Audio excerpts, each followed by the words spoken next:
Okay, this is our front porch. Storm doors are beyond the scope of this inspection. There's an electrical receptacle outlet right there, but it's far enough in. It's just kind of like a judgment call. You know, arbitrarily I've decided that a in-use cover is not required, that it's probably protected enough to keep moisture from getting in. And then I'm going to turn around and say, like, well, the siding, okay, we do not have a weep screed underneath the siding because all walls leak. And any moisture that gets in, you don't want it just sitting there collecting at the base of your siding, causing it to rot. Okay, you don't want to do that. Our patio post, porch post, should have had a stand installed underneath it, a metal stand, to help prevent moisture from wicking up off of the porch, off the concrete, into the wood and cause it to rot around its base like that. Didn't have a stand, now it's rotting. There you go. All these bushes should be cut back away from the structure. Okay, these bushes have done everything they're supposed to do. You need to start off with something that's nice and cute and attractive. These guys are just for their intended purpose.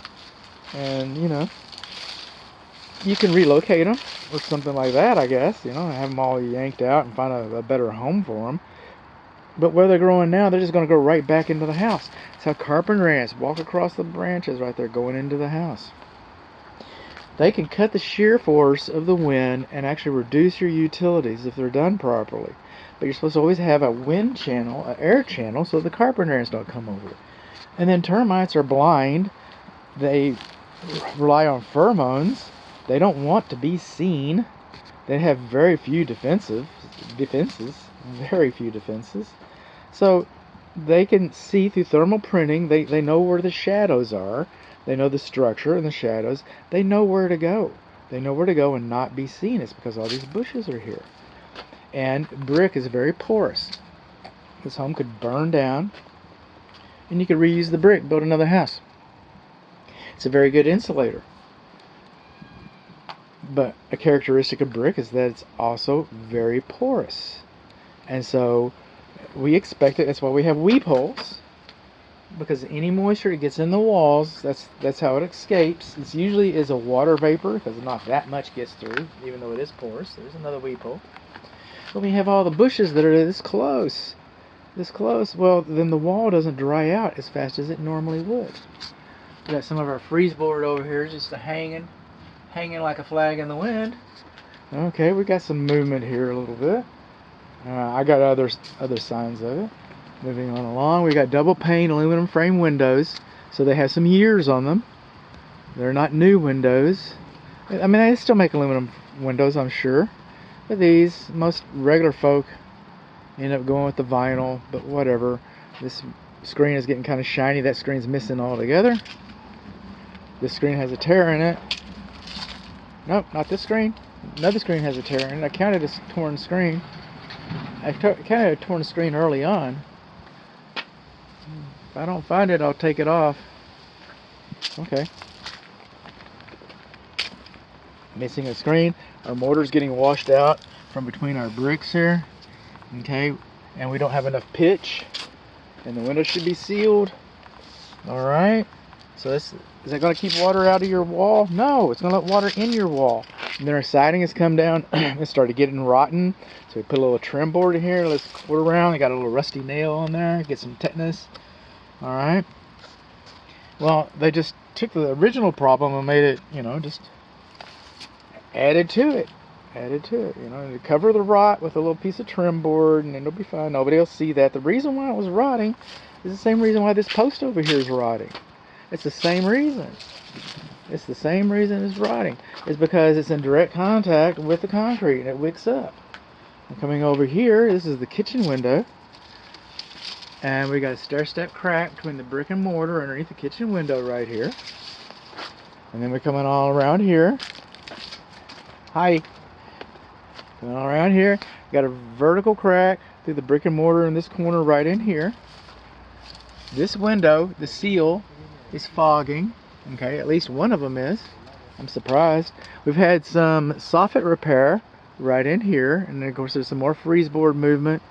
And then coming along over here, We got some horizontal and vertical cracks on our soldier bricks right in there. Coming on along, missing another screen. There's that screen. I can at least get 2 missing screens. Keep my numbers up. Going along. Bushes too close, bushes too close, bushes too close. Gets a little interesting over here around the garage car entry. Okay, this is called a door stop.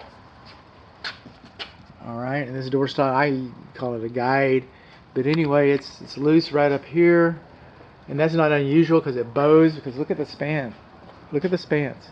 But this crack over here, and the way the guide, the stop is pulled away right here, that's a little more than usual. That's a little more than usual. Also, the door casement is like the window ledge, like the front porch. This casement is not supposed to be in direct contact with the concrete because it'll allow the water to wick up in there. Okay, walkways are beyond the scope of Trek inspection. Okay, this is not what I do. But we laid this brick out here, a little bit like I have it laid out around my house, but my house is not for sale and you shouldn't have to live like me. And this brick serves its purpose because now it doesn't get muddy when you come out here in the rain or whatever. I'm not sure exactly all the purposes for the brick. It might be aesthetic for all I know, but it's not dimensionally uniform. Like you take an old man like me and I can just walk all over this driveway. I don't have a problem at all. I walk around this one, I stumble.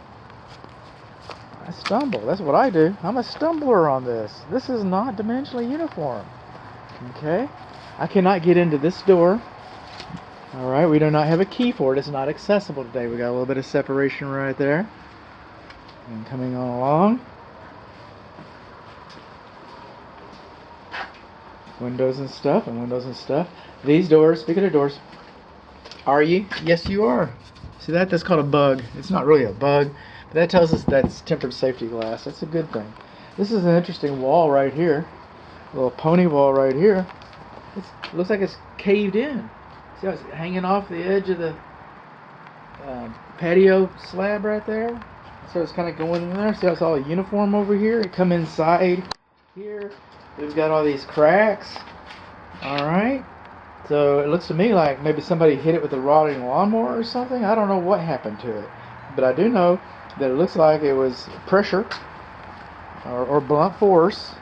That it does look like, you know, that didn't just move with the house. Somebody moved that. Okay.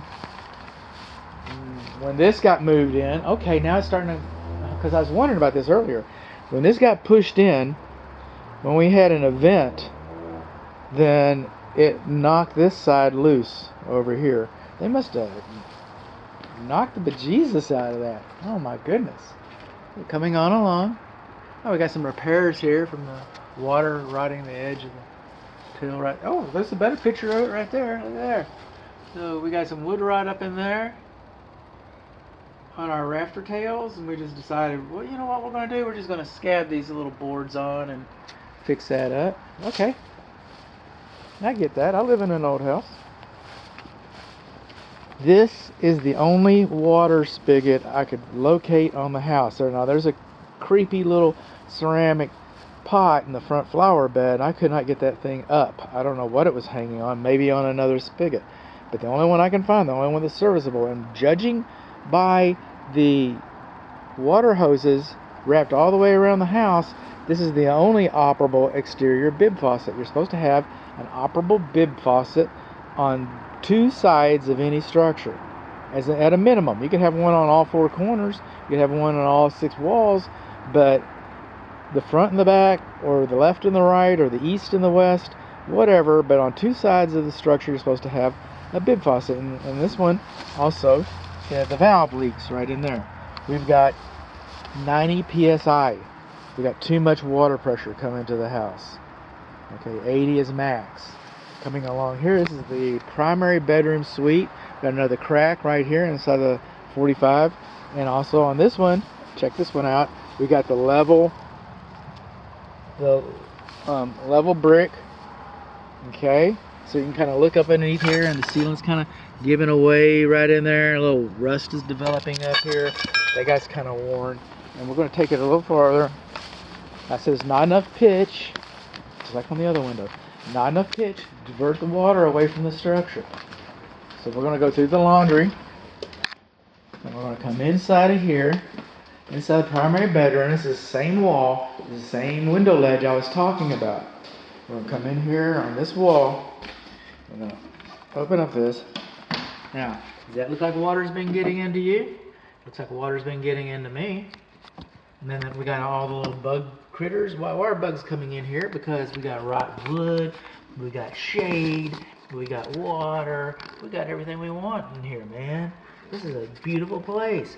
It's from the window ledge is level. It's letting water get into the wall. It's going to make musty smells. Okay. And while back around the high impact, that's what happened. Oh, watch your step. Too much water pressure, level.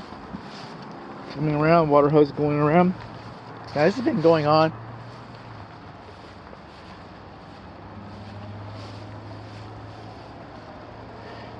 You know how I was calling attention to this, a little bit of rust right in there. It's got them here and here and here. That has nothing to do with the bricks. The wall inside does. A little bit of movement, a little bit of movement. Rain gutters, this is just about every one. Rain gutters do not divert water far enough away from the structure. And this one's even crushed. These rain gutters, they're not in horrible shape. They're not in horrible shape. I'm not going to say they're... You know. This is the electric meter. Got the power coming into the house. Alright, we got a little soffit repair over here. It should be sealed on 3 sides to help prevent moisture infiltration into the walls. That's what we should have. And then we come along here, our service mast. Okay, our transfer pole or extender pole or whatever is crooked. Crooked as a dog's hind leg. Come over here, being crooked like that, I guess it kept it, let it drop. It's not supposed to be closer to the roof than 3 feet. And then our drip loops do not drip water away from the, no they don't.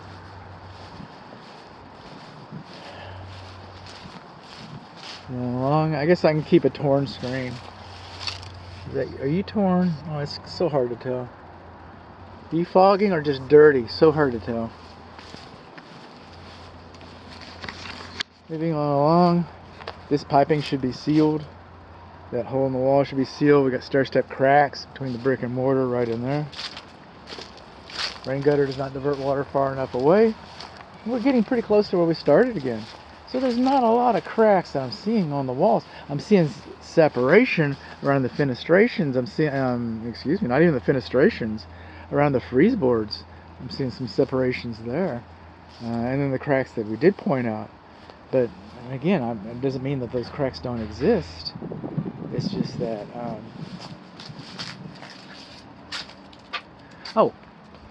sometimes you see the roof better from downstairs.